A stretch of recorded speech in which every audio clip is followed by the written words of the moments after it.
G7 summit जो कि Canada इस दफा होस्ट कर रहे हैं। नरेंद्र मोदी इंडिया को खैराबाद कह चुके हैं और आज वो साइप्रस पहुंचे हैं 2 दिन के दौरे पर। साइप्रस वो मुल्क है जिसका नाम लेते ही टर्की के पेट में दर्द होने लगता है, क्योंकि नॉर्थर्न साइप्रस की अगर बात करें तो वो टर्की ने ऑक्यूपाई किया हुआ है। और नरेंद्र मोदी का ये विजिट टर्की के लिए ओपन चैलेंज है कि अगर तुम पाकिस्तान के साथ मिलकर कश्मीर को सपोर्ट करोगे तो हम जो है साइप्रस को सपोर्ट करेंगे। पीएम मोदी के इस दौरे से छोटा सा देश साइप्रस इतना खुश है कि उसने पीएम मोदी को साइप्रस के सर्वोच्च सम्मान grand cross of the order of Makarios III से नवाजा है। और इस सर्वोच्च सम्मान पर प्रधानमंत्री नरेंद्र मोदी ने आभार व्यक्त किया है साइप्रस का। कहा कि ये 140 करोड़ भारतीयों का सम्मान है। इनके साथ हमारा जो बायलैटरल ट्रेड है वो 200 मिलियन का है, और जो भारत में एफडीआई होती है, फॉरेन डायरेक्ट इन्वेस्टमेंट आती है, साइप्रस उसमें 10वां सबसे बड़ा दुनिया का देश है, छोटा सा मेडिटेरेनियन के अंदर, but it is the 10th largest contributor of FDI in India. इन्होंने $12.64 बिलियन का इन्वेस्टमेंट 10 साल में भारत में भेजा है। इस तरह टर्की ने पाकिस्तान का साथ दिया और इंडिया के अंदर इस वक्त टर्की का स्टिल बाइकआउट चल रहा है। उनकी प्रोडक्ट्स का बाइकआउट, उनकी एयरलाइन का बाइकआउट, जो एजुकेशनल सेक्टर के अंदर MOU साइन थे उनका बाइकआउट, और इस वक्त जो है टर्की को 4000 बिलियन इतना जो है उनको लॉस हो चुका है। अब जो ब्रह्मोस है, अग्नि, ये अपना आकाश तीर है, या हमारा जो AD है, एयर डिफेंस सिस्टम है, और तमाम वो चीजें जो युद्ध लड़ने के लिए, जंग लड़ने के लिए आवश्यकता होती है जिन चीजों की, चाहे वो ड्रोन्स हो, चाहे वो एंटी ड्रोन्स हो, चाहे वो जो भी इक्विपमेंट है, भारत सब साइप्रस को प्रोवाइड कर सकता है। और एक इंडिया को अगर पाकिस्तान से मसला है तो वो डायरेक्ट आए ना।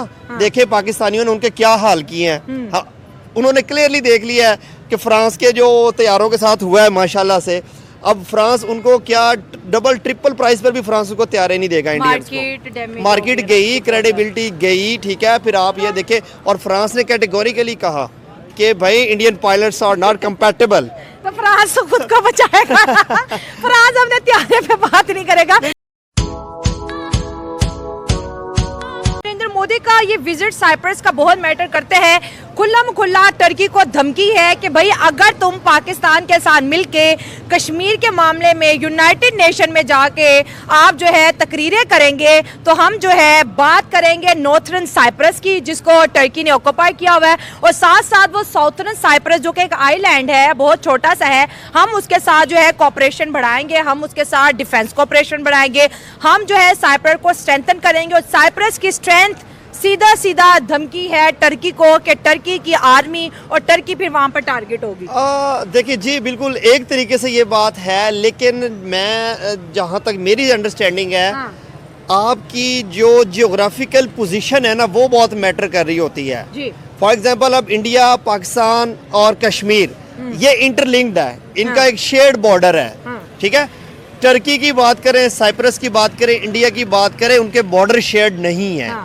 अच्छा, और अगर आप इंडिया ये क्लेम भी कर ले कि हाँ कि हम साइप्रस को आजाद कराएंगे, एम्पावर करेंगे, उनकी सपोर्ट करेंगे, उनके साथ हर तरह से उनके साथ आप खड़े होंगे, लेकिन आपने ये देखना है कि आपको साइप्रस, इंडिया से उड़कर साइप्रस जाने के लिए एयर स्पेस किसकी यूज करनी है, बीच में क्या चीज आती है। लेकिन इंडिया पॉलिटिकली करेगा ना, साइप्रस को पैसा दे देगा, साइप्रस को हथियार दे देगा, और सबसे बड़ी बात इंडिया यूनाइटेड नेशन में साइप्रस की बात करता है। और देखिए अभी दुनिया की बड़ी डेमोक्रेसी है, यूनाइटेड नेशन के परमानेंट सीट यानी कि वीटो पावर भी इंडिया चाहता है, जिसके लिए वो बार बार अपील करता है। अगर इंडिया के पास वीटो पावर आ जाती है तो फिर टर्की और साइप्रस के मैटर को फिर जाहिर है इंडिया अपने पॉइंट ऑफ व्यू से देखेगा ना। देखिए, जब वीटो पावर आएगी तो once you are empowered then you are more जो है ना, आप ज्यादा हो जाते हैं, बोल्ड, ब्लंट भी ज्यादा हो जाते हैं। तो ये अभी अजम्पशन के ऊपर ये तो बात करना मेरे ख्याल में मुनासिब नहीं है। जब आएगी उसके क्या इम्प्लीकेशंस करेंगे, उस पावर को यूटिलाइज कैसे करेंगे, ये तब की बात है। तो तैयब उर्तुगान को इस विजिट के मद्देनजर देखिए अगर हम स्टडी करें तो प्रेशर आएगा टर्की पर? डेफिनेटली आएगा, क्यों नहीं आएगा। ये एक बड़ी डिप्लोमेटिक सक्सेस होगी इंडिया की तरफ से, और एक बड़ा स्ट्रेट फॉरवर्ड जो है ना सिग्नल और एक मैसेज होगा टर्की के लिए कि भाई अगर आप हमारे मामलात में इंटरवीन करेंगे तो हम भी आपके जो नेगेटिव पॉइंट्स हैं, या जो आपके लूप होल्स हैं या वो एरियाज जहाँ पर आपको पेन होती है, हाँ, वो तो हम भी वो दुखती दबाएंगे। हाँ, दुखते डेफिनेटली। अच्छा अदिल, मुझे ये बताएं कि G7 के लिए नरेंद्र मोदी जा रहे हैं। दुनिया की 7 बड़ी इकोनॉमी, पूरा यूरोप वहां पे इकट्ठा है और इंडिया जो है पिछले 20-22 साल से G7 का कहते हैं ना कि पार्ट है। हर दफा जो है इंडिया को बुलाया जाता है। मनमोहन सिंह भी इसको अटेंड करते रहे हैं। पहले उन्होंने बोला कि G7 का इनविटेशन नरेंद्र मोदी को नहीं आया और क्योंकि कनाडा और खालिस्तान और सिख मूवमेंट की वजह से वहाँ पर इंडिया बहुत ज़्यादा जो है टारगेट रहता है कनाडा के अंदर। लेकिन एकदम से फिर G7 का इनविटेशन कनाडा में हो रहा है, होस्ट कर रहा है कनाडा, उसको नरेंद्र मोदी को बुला लिया जाता है। तो पहले ना बुलाने पे और फिर बुलाने के बीच की क्या गुफ्तगू हो सकती है? देखिए, जब आप एक परमानेंटली मेंबर हो, इन अ सेंस कि आप अटेंडी हो, हाँ, अटेंडी हो, ठीक है, मेंबर नहीं, तो उसमें एक आपकी लाइन बनी होती है डिप्लोमेटिकली, ठीक है। आपके फॉरेन ऑफिस इंगेज्ड होते हैं, आपके डिप्लोमेसी इंगेज्ड होती है, मल्टीपल चीज़ें होती हैं। अच्छा, अब उसमें अगर किसी बाय एनी रीज़न, चाहे लोकल रीज़न हो या इंटरनेशनल रीज़न हो, रुक जाए तो ये एक बहुत बड़ी शिकस्त होती है। और अगर उसकी कंटिन्यूएशन रखे तो वो एक सक्सेस रहती है। तो G7 को इंडिया को लोग इस वजह से करते हैं, देखें, no doubt second largest population of the world है, बड़ी मार्केट है और हर वो कंट्री जो एक्सपोर्ट के अंदर है, जिसकी प्रोडक्ट्स हैं, उसने मार्केट को देखना, हमारी मार्केट कंज्यूम कहाँ पर होंगी। अच्छा, फिर कंज्यूमर मार्केट को पॉइंट ऑफ व्यू से इंडियन के बाद फिर ये नहीं है कि सारे इंडियंस गरीब हैं। Poverty is there but still the purchasing power is also there, ठीक है। तो इसी वजह से यूरोप या G7 के जो मेंबर्स हैं वो लोग इस चीज़ को कंसिडर करते हैं कि हाँ भाई, एक डेमोक्रेटिक स्टेट है और जीडीपी भी देखें अच्छी, हाँ जीडीपी अच्छी है और इसके अलावा परचेजिंग पावर भी है, एक कंज्यूमर मार्केट है, तो आप इनको मतलब बिल्कुल इग्नोर नहीं कर सकते, इकोनॉमिकली नहीं इग्नोर कर सकते। Agree, 100% agree. क्योंकि अब जो लेटेस्ट वॉर है ना, वो वॉर अब आपकी इकोनॉमिक्स की वॉर है। अब आपकी वो वॉर वो तलवार वाला नहीं रहा, ठीक है। इंडिया ने जिस तरह टर्की ने पाकिस्तान का साथ दिया और इंडिया के अंदर इस वक्त टर्की का स्टिल बाइकआउट चल रहा है, उनकी प्रोडक्ट्स का बाइकआउट, उनकी एयरलाइन का बाइकआउट, जो एजुकेशनल सेक्टर के अंदर MOU साइन थे उनका बाइकआउट, और इस वक्त जो है टर्की को 4000 बिलियन इतना जो है उनको लॉस हो चुका है। ठीक हो गया।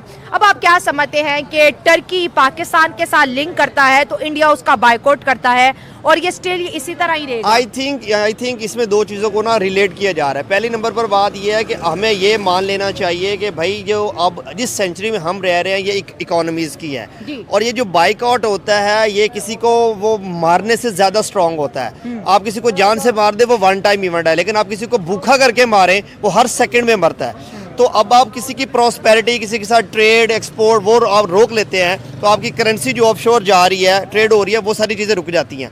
तो इस वजह से बहुत बड़ा स्ट्रॉन्ग प्रेशर आता है इन चीज़ों का। तो इंडिया अगर ये काम कर रहा है तो अगेन ये उनकी अपनी एक पॉलिसी है और वो अपने दुश्मन को ये जो समझते हैं उनको एक स्ट्रॉन्ग मैसेज दे रहे हैं।